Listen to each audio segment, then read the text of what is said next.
இல்லையா? ஏன் அனுமதி இல்ல? ஒரு எம்எல்ஏ பார்க்க முடியாதா? ஏன் அனுமதி இல்ல? இல்ல கேட்க அவர் என்ன ஆகுறாரு? எங்க தலைவர் பார்க்க சொல்றாரு. பார்த்துட்டு அவட பேசணும்.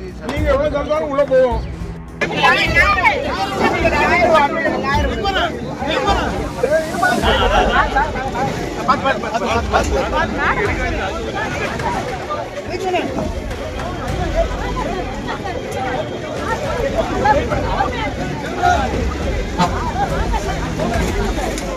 ஏன் அனுமதி இல்ல? ஒரு எம்எல்ஏ பார்க்க முடியாதா? ஏன் அனுமதி இல்ல? இல்ல கேட்க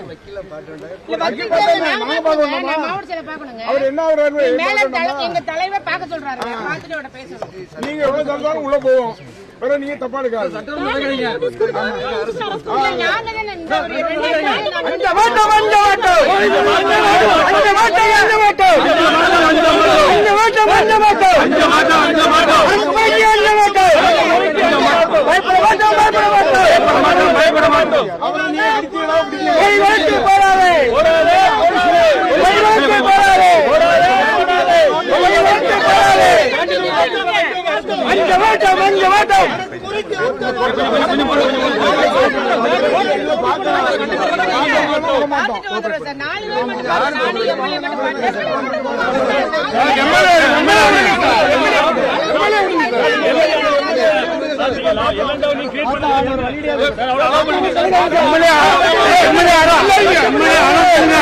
எம்எல்ஏ